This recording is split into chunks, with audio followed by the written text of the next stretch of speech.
Tom lived alone on a quiet moon called HFY. It was far from Earth and even farther from the busy planets of the galaxy. The sky above him was always dark blue, filled with stars that never blinked.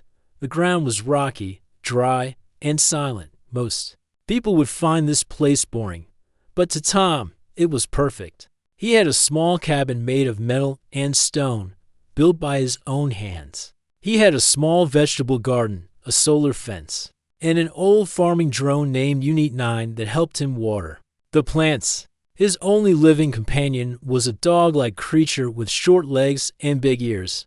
Tom called him Milo. Every day was the same. He woke up early, made tea, checked the solar panels, fed Milo, and then worked on the land. He liked the peace. He liked the silence. He didn't talk much anymore. There was no one to talk to, and that was how he wanted it. But peace never lasts forever.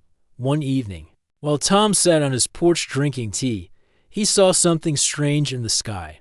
A light bright, burning, fast raced across the stars. It wasn't a shooting star. It was too slow and too close. It shook the sky with a soft rumble. Then came a loud boom. The ground under his feet trembled. Tom stood up. Milo barked once and looked toward the trees near the west cliff. A trail of smoke rose in the distance. Something had crashed. Tom narrowed his eyes. It wasn't normal for ships to come here. HFY was off the main routes. Nobody came unless they were lost or hiding. He walked back inside, opened a box under the floor, and pulled out an old blaster. It was dusty, but still worked. He whistled for Milo, grabbed a flashlight, and headed toward the crash site. The walk was short, maybe 15 minutes, but Tom stayed low and quiet. Milo sniffed the air and growled. They reached the edge of the crash site and saw broken trees and deep marks in the dirt. In the middle was a small escape pod, round and silver, half buried in the ground. Smoke hissed from its side. Tom waited behind a rock and watched. No movement, no sounds. Carefully, he stepped closer. The pod door was broken. Sparks flew from the side.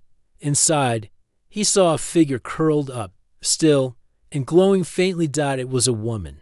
She looked young, with smooth purple skin and long silver hair that floated slightly as if underwater. She wore armor with glowing lines and a strange bracelet on her wrist. Her eyes were closed. She was hurt. Tom lowered his blaster. He didn't recognize her species, but she was clearly not from any nearby world. He took a deep breath. Great, he muttered. Just what I needed. But he couldn't leave her there. Back at the cabin, Tom placed her on the bed and cleaned her wounds. She had a small cut on her forehead and a bruised arm, but nothing looked broken. He wrapped her in a blanket and set up a scanner to check for infection. Milo sniffed her and whined. Yeah, I know, Tom said. She's trouble. He sat by the window and kept watch. Hours passed. Night fell. Stars filled the sky again. Just as he was about to rest, he heard a gasp. He turned quickly. The woman sat up, her eyes wide and glowing. She looked around, confused and frightened. When she saw Tom, she raised her arm. The bracelet on her wrist lit up with a hum. Tom raised his hands. Easy. I'm not your enemy. The bracelet fired a weak spark, but the glow faded. She blinked, then collapsed. Again Tom stared at her. You're lucky I'm not the old me, he said quietly. The next morning, she woke up again, this time slowly. She looked at the room, at Milo, then at Tom, who sat nearby drinking tea. You're human, she asked, voice soft but clear. Her bracelet blinked with a light. It was a translator. Tom nodded. Name's Tom. You crashed near my land. I'm Ulna, she said. I thank you for not leaving me. He didn't answer. Instead, he gave her a cup of water and sat back down. Ulna looked at him with confused eyes. You live here, alone? Yes. No others, no. She frowned. Strange. Tom sighed. You're the one who fell from the sky. You have a name, armor, glowing wrist. Who are you really? Ulna hesitated. Then she sat up straighter and said, I'm Princess Ulna of the Velari Empire. Tom raised an eyebrow. A princess? Yes, and I'm being hunted. Tom didn't like drama. He liked simple. He liked quiet. But now, sitting in his cabin, was a royal alien being chased across space. The quiet life he loved was already gone. Still, he looked at her tired, lost, and far from home, and something in him remembered old times. Times when he didn't look away from trouble. He sighed. "All right, princess," he said. "You can stay, for now. But no royal orders, no shining bracelets. This is my home." Elna gave a small, grateful nod. Tom turned back to his tea. Milo lay down at Elna's feet, wagging his tail, and so began the end of Tom's quiet days. The next morning, the cabin was quiet. Tom was outside, fixing the solar panel. The wind was slow and soft, carrying the smell of dust and dry grass inside. Princess Elna slowly opened her eyes. The room was small, made of stone and metal. It was not like any place she had ever seen. She sat up with effort. Her body still ached. She looked down at her armor. It was scratched and cracked. Her bracelet was still on her wrist, but the power was low. She tried to scan the room, but the signal was too weak. She touched her head and felt a bandage. Then she saw Milo. The small dog-like creature sat near her bed, watching her with calm eyes. Elna stared at him, unsure what to think. On her planet, animals were rare. She reached out, and Milo sniffed her fingers, then gave her hand a soft lick. "You are not dangerous," she whispered. The door opened, and Tom stepped inside. He carried a basket of fruit and a small box of tools. When he saw Elna awake, he stopped. "You're up." Elna nodded. "You saved me." Tom placed the basket on the table. "I found you, that's all." She looked at him closely now. He was tall, with short black hair, a rough beard, and strong arms from years of work. His face looked tired but steady. Not the face of a simple man, but of someone who had seen many things. "You live here alone," she said. Tom gave a small shrug. "Yes. No cities, no other humans, no one else on Kara 5. That's how I like it." Elna frowned. "That is strange. My people do not live alone." Tom picked up a small bottle and poured water into a cup. He handed it to her. "Your people haven't met many humans." She drank slowly. The water was clean and cold. Tom sat down on the chair across the room. "So," he said, "Princess Elna, why were you falling out of the sky?" She hesitated. Her fingers moved gently over her bracelet. The translator blinked softly. "I escaped from an attack," she said. "My ship was taken down. I used the pod to survive. Attackers, yes, from my own empire." Tom's eyes narrowed slightly. "Why would your own people try to kill you?" Elna looked at the ground. For a moment, she didn't speak. "There's a power struggle," she finally said. "Some on the council believe I am in their way." Tom didn't say anything. He just watched her. His silence made her feel strange, like he could see through her. "I did not come here on purpose," she added. "I did not know this moon had life." "Well," Tom said, "most people don't know." "That's the point." She looked around. "Again, it is quiet here. That's why I stay." Elna touched her bracelet and tried to send a signal. A small sound came in error. "No connection. There's no network out here," Tom said. "No satellites. No traffic. You won't be able to call anyone." She gave a small sigh. "Then I am truly alone."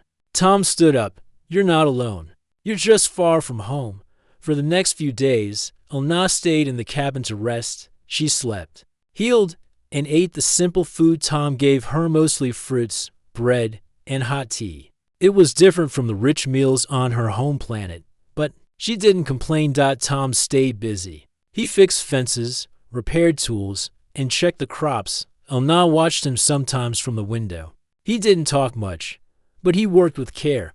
Even his small actions showed control and strength. One afternoon, Elna came outside. She wore a blanket over her armor and walked slowly. Tom was cutting wood. "You should be resting," he said without looking up. "I have rested enough," she replied. "I need to move." Tom nodded and handed her a small piece of wood. "Try this." Elna looked at the axe. "Unsure. This is a weapon. It's for splitting wood." She tried to copy his movement.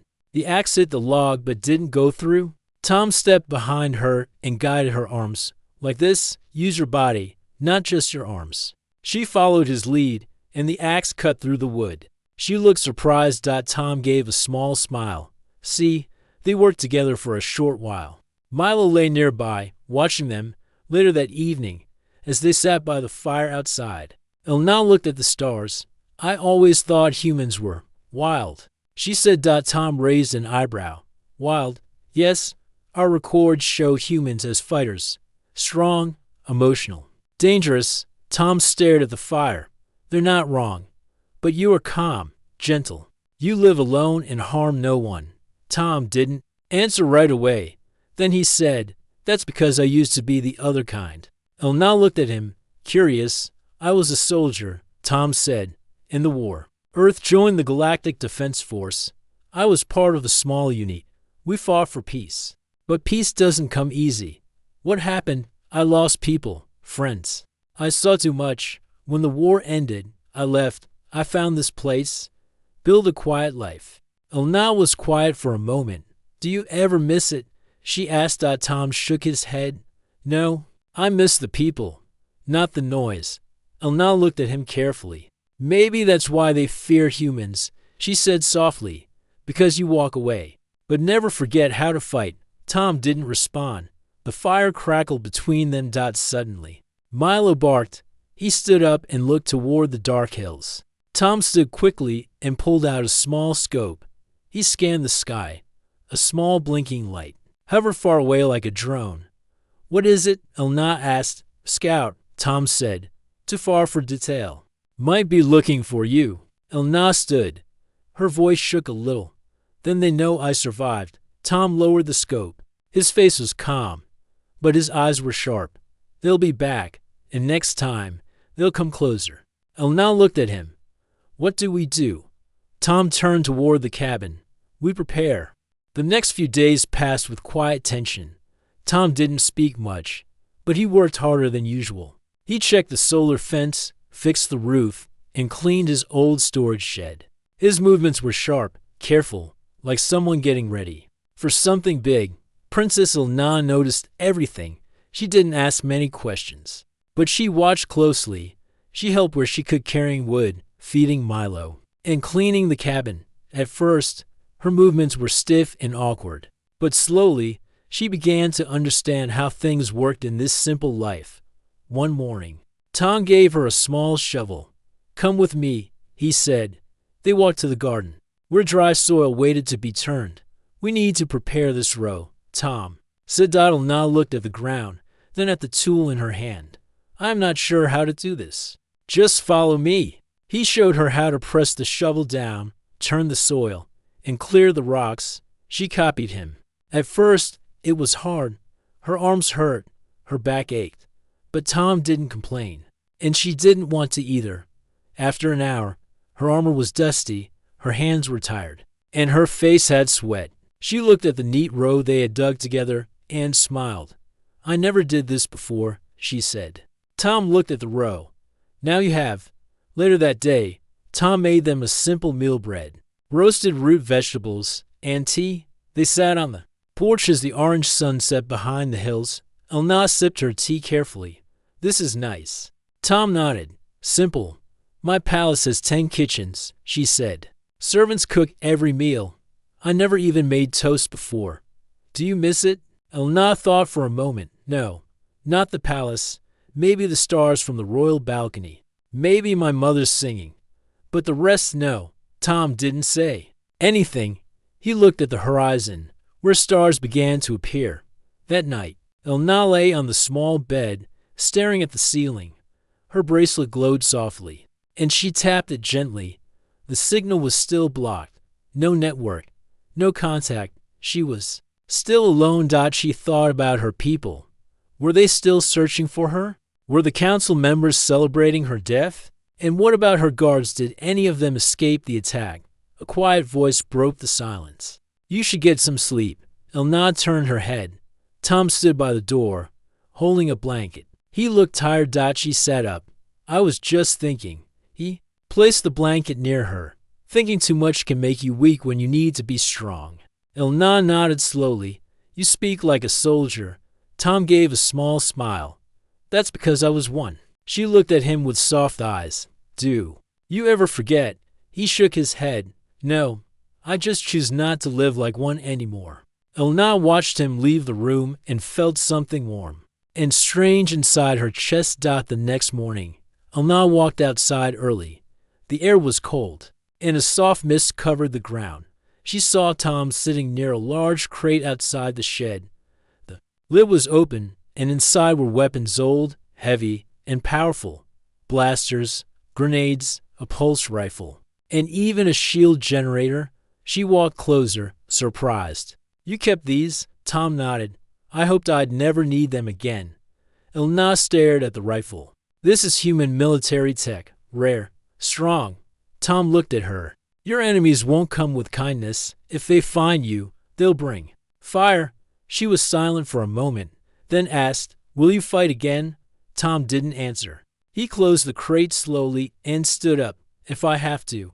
Later that day, Elna tried to learn more about human customs. She sat at the table and asked questions while Tom cooked. Do all humans live alone like you? No, most live in cities, with families. Do you have a family? I had a sister. She died in the war. I'm sorry. Tom gave a short nod. It was a long time ago. Elna looked down. I know how that feels.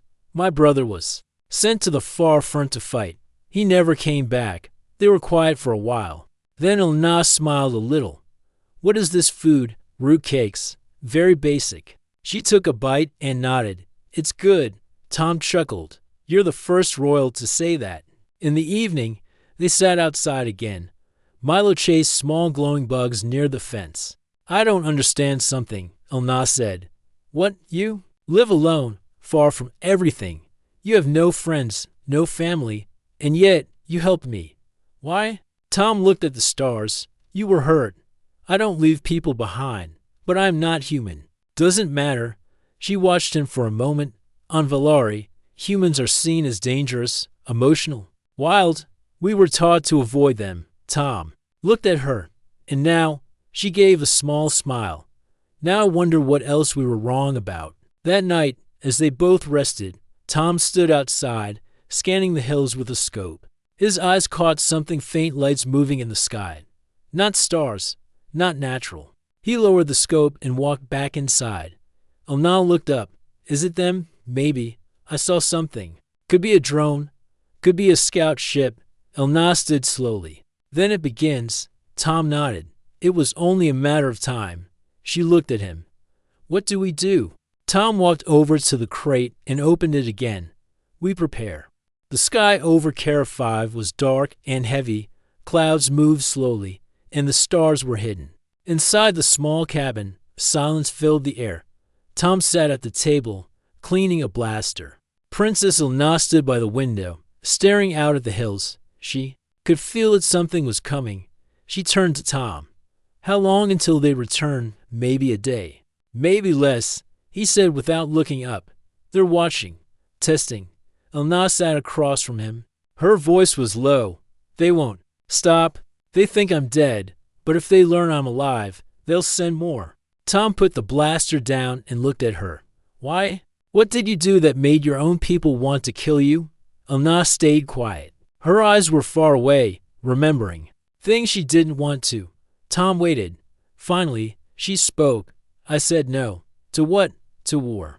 Tom leaned back in his chair. Start from the beginning. Elna took a deep breath. I was trained to lead since I was a child. As princess, I was expected to follow the council's orders. The Valari Empire controls many systems.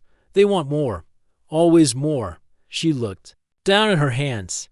They told me I would lead the next expansion. A new wave of force. They gave me ships, soldiers, maps of planets to conquer. But I saw what it really meant. Villages would burn. Families would break. Children would grow up without homes. I saw too much pain already. Tom said nothing, only listened. I refused, she said. I told them I wouldn't take part. I thought they would listen. But they didn't want peace. They wanted control. So they marked me a traitor. They ordered my ship destroyed. My own guards died protecting me. I escaped in a pod and ended up here. Tom's eyes were sharp. So you ran? Yes, Elna said quietly. I ran because I didn't want to become what they wanted me to be. Tom looked at her for a long moment. Then he said, Good. Elna blinked. You don't think I'm weak? No. You chose not to kill. That takes more strength than most have. Elna gave a small, sad smile. They won't stop. Tom, they want the galaxy to kneel. Tom stood up. Let them come. The next morning, they worked together to prepare. Tom trained Elna with weapons simple, basic moves. Hold it steady, he said. Placing a practice blaster in her hands. Don't rely on power. Rely on control. Elna aimed at the metal cans lined up on the fence. She fired. The first shot missed. The second hit the edge. The third knocked one can down. Tom nodded. Better. Elna lowered the weapon. I was trained with energy blades, not guns. Well, this moon doesn't care about fancy training. This is survival. They practiced every day, shooting, moving, hiding, watching the sky. Milo followed them everywhere. The little creature seemed to understand something was wrong. One evening, they sat on the porch again. The air was cold, but the stars were bright.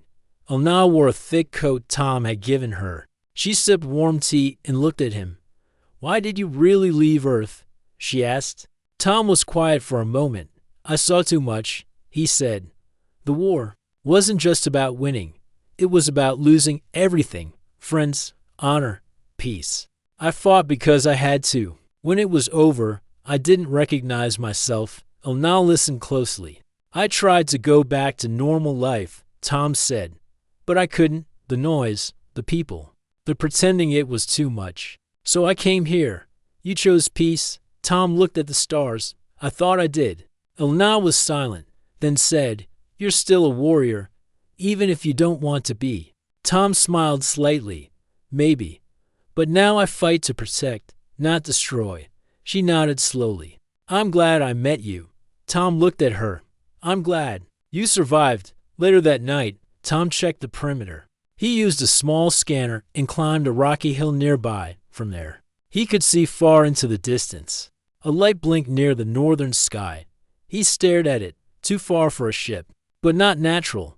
They're coming, he whispered. The next day, Elna found a quiet moment and sat near Milo. She stroked his fur and smiled softly. He licked her hand and wagged his tail. Tom says you're smart, she said. I think. He's right. She looked up and saw Tom watching her. He likes you, he said. He's kind. Like you. Tom raised an eyebrow. Kind. Elna stood and walked to him. Yes, you saved me. You taught me. You didn't have to. Tom looked into her eyes. You didn't have to tell me your story either. But you did. They stood silently. For a moment, a soft wind passed through the trees. The quiet between them was warm. But it didn't last. A loud crack echoed through the air. The ground shook slightly. Tom turned fast. That was a sonic boom. Elna's eyes widened. That means they're here. They ran to the top of the ridge. In the sky, a sleek silver ship was descending. It had no markings, no flag, just cold, smooth metal. Tom narrowed his eyes. Not Velari Navy, private hunters. Maybe council mercenaries. Elna's voice was sharp. They're here for me. Tom ran back to the cabin. Then we make our stand. That night, they prepared. Tom set up energy mines near the outer fence. He powered up the shield generator and checked the blasters. Elna gathered her own armor, repaired the damaged parts with Tom's help, and stood ready. They looked at each other before the battle. You don't have to stay, Elna said. You could run.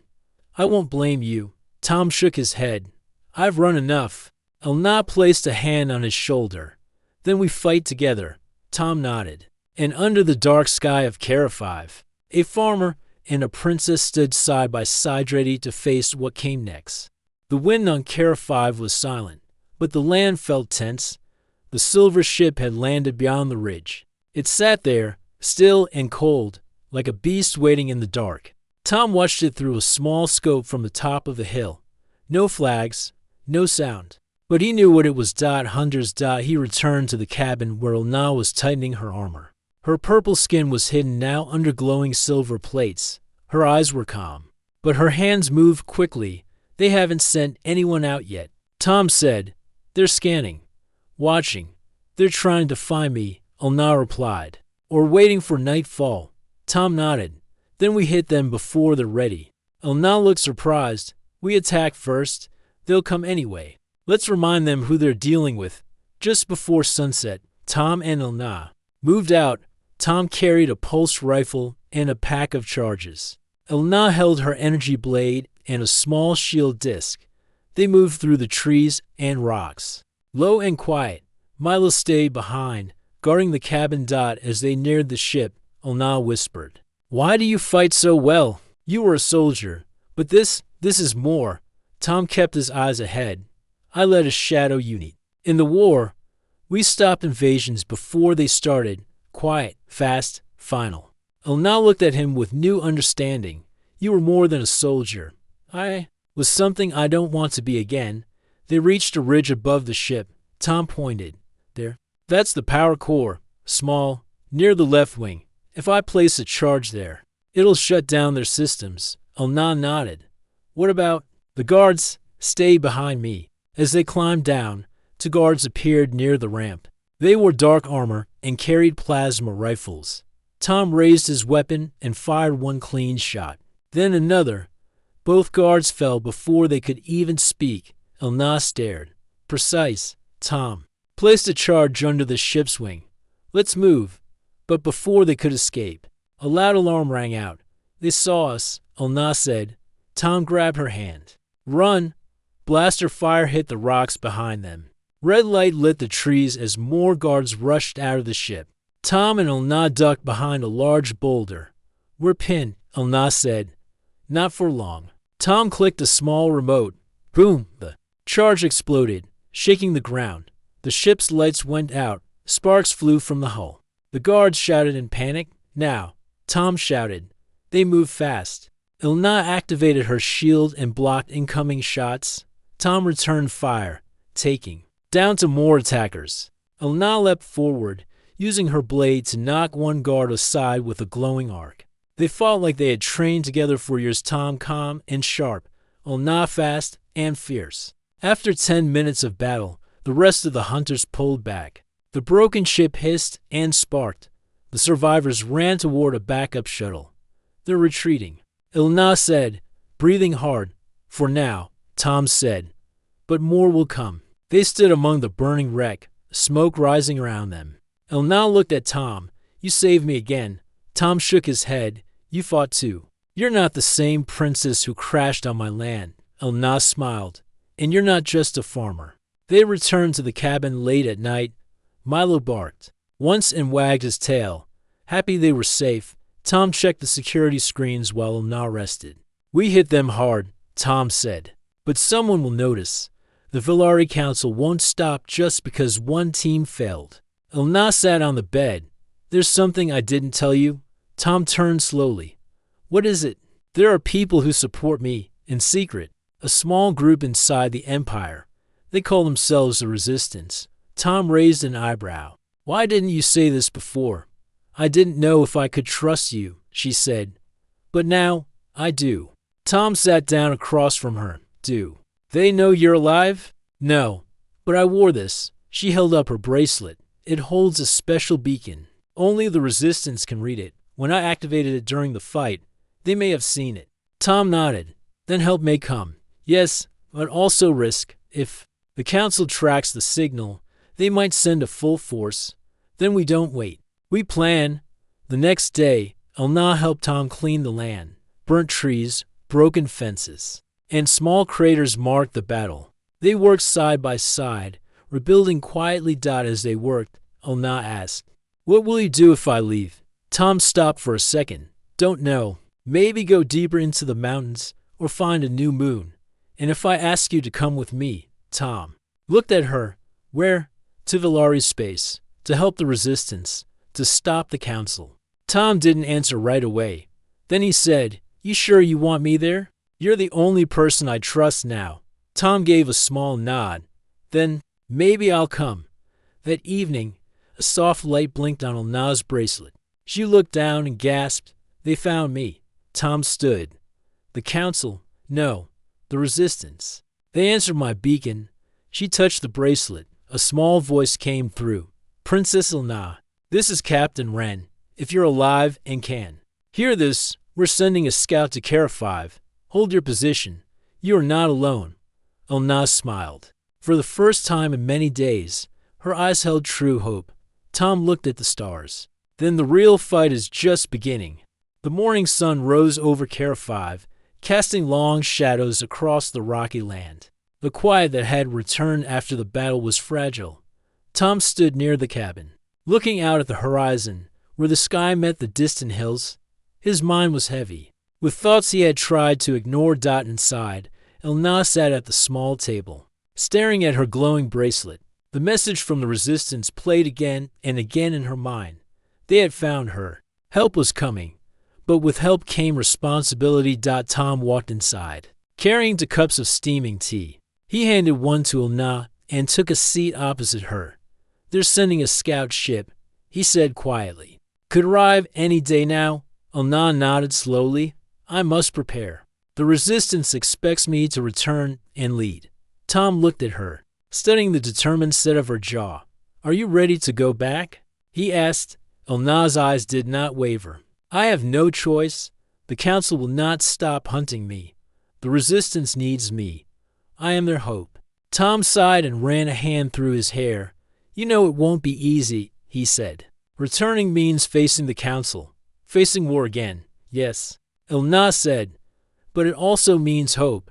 Peace may come only after struggle. Tom leaned back in his chair. I fought wars to stop others from ruling over the weak, he said. Sometimes I wonder if it made a difference, if it changed anything. Elna looked at him with soft eyes. You saved me. You showed me there. His kindness even in war's shadow. Tom smiled faintly. Maybe that's why I stayed, he said. Because you reminded me of better days. Elna reached out and took his hand. I don't want to fight alone. Will you come with me, Tom's eyes widened, surprised by the question. Me? He asked. Double quotes, yes. You are the only person I trust. He looked down at their joined hands. I left behind a life of noise and pain to find peace here. Tom said, but maybe peace is not a place, but a person. Elna smiled. Then we will face the future together. The days passed quickly. Tom helped Elna prepare her armor and weapons. They cleaned the cabin, packed supplies, and practiced fighting side by side. Milo stayed close, sensing the change in their lives. One afternoon, while working outside, Tom paused. Where will we go first? He asked. To the resistance base. Elna replied. It is hidden in the Velari system. From there, we will plan. Tom nodded. Sounds like a long journey. Yes, Elna said, but one I must make. That night, as they sat outside under the stars, Elna looked at Tom. Do you ever miss the life you left? Tom thought for a moment. I miss the people. He said, not the fighting, not the pain, just the feeling of belonging. Elna nodded. I felt alone in my own palace, she said. Power does not always bring happiness. Tom smiled. Sometimes the quiet is louder than noise, he said. They sat in silence, the soft glow of the moon lighting their faces. The next morning, a small scout ship appeared over the ridge. It moved silently, landing near the cabin. Hatch opened, and a figure stepped out, a tall woman in dark armor, her face kind but strong. Elna stood to greet her. Captain Wren, she said softly. Wren smiled. Princess, we are here to help. Tom watched them. A strange feeling filled him. He was ready for what came next. Captain Wren brought news of the resistance. They were growing stronger, but the council's power was great. The fight ahead would be difficult. Elna listened carefully. We need leaders like you, Wren said. People who believe in peace, but are ready to fight for it. Elna turned to Tom. Will you come with me? She asked. Tom took a deep breath. Yes, he said. Together, before they left Kara 5, Tom walked to the edge of his farm. The sun was rising, painting the sky with colors of gold and pink. He looked back at the cabin one last time. "I'll come back," he whispered. "Maybe." Elna joined him, placing a hand on his shoulder. "Wherever we go, we carry our home inside us." Tom smiled. "Then let's go make a new home," with Milo following. They boarded the scout ship. The engines hummed softly as they lifted off. The stars stretched before them, full of promise and danger. Tom looked at Elna. "This is the beginning," he said. Elna nodded. "A new future for us all." The scout ship moved quickly through space. Outside the small windows, stars streaked by like silver arrows. Tom sat beside Elna, feeling the steady hum of the engines beneath them. Milo lay curled at their feet, calm and quiet. Elna looked at Tom. "We are leaving Kara 5 behind." Tom nodded. "It was peaceful, but not where your fight begins." Elna's eyes shone with hope and sadness. "I have a duty, but I will never forget this place or you." Tom smiled. "And I'll never forget you." The ship soon entered a busy star system. Ships of many sizes moved in complex patterns. Bright lights and huge space stations filled the area. Tom watched it all in wonder. "This is the Resistance base," Elna said. They landed inside a hidden station carved into an asteroid. The walls glowed softly, covered with signs of many different cultures working together. People moved quickly, but with purpose. Elna stood tall as they walked through the halls. She was greeted with nods and quiet respect. Tom noticed the change. She was not just a princess now, but a leader. In the command room, a large map showed many planets and ships. Captain Wren was there with other commanders. Elna stepped forward. "We have reports the council is sending a fleet," Elna said. "They want to end us before we grow." Tom looked at the map. The council's ships were powerful, many times bigger than theirs. "We need a plan," Elna continued. "Not just to fight, but to show the galaxy there is another way." Captain Wren nodded. "We will use every resource, your knowledge, princess, and your strength." Tom felt a quiet pride. "I will do whatever I can." Days turned into weeks. Tom trained with the Resistance fighters. He taught them human tactics, how to use surprise and speed. Elna worked with leaders, building alliances and sharing hope slowly. Their forces grew stronger. Small victories lifted their spirits. The council's fleet moved closer. But the Resistance was ready. One evening, Tom and Elna stood on a balcony overlooking the station. The stars sparkled, cold and distant. "Do you think peace is possible?" Tom asked. Elna smiled softly. "It must be. Otherwise, we fight forever." Tom looked at her, eyes steady. "I'm glad I met you," he said. Elna took his hand. "Me, too." The day came when the council's fleet arrived. Huge ships filled the space outside the station. Weapons charged, ready to destroy.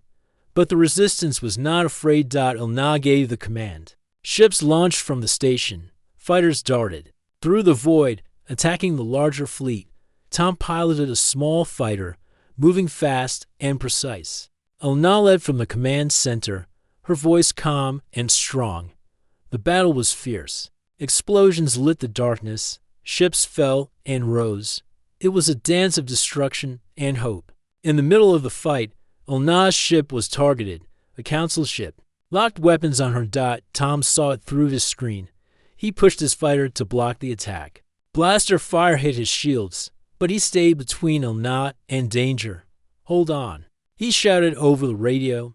Elna smiled, knowing he was there. Together, they fought back. Tom's quick moves confused the enemy. Elna's commands guided the Resistance with skill and courage. When the battle ended, the council fleet was forced to retreat. The Resistance had won a great victory. Elna stood before her people, proud but humble. "We have shown that strength is not just in weapons," she said. "It is in hope, in unity, and in courage." Tom stood beside her, feeling the weight of their journey. After the battle, Tom and Elna found a quiet moment.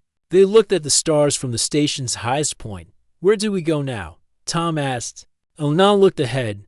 "We rebuild. We bring peace. Together." Tom smiled. "I never thought I'd be part of something this big." Elna squeezed his hand. "You were always meant for more than a quiet life." The galaxy was still full of challenges, but with Ulna and Tom leading, a new future was possible. And far away, on Kara 5, Milo waited quietly for their return.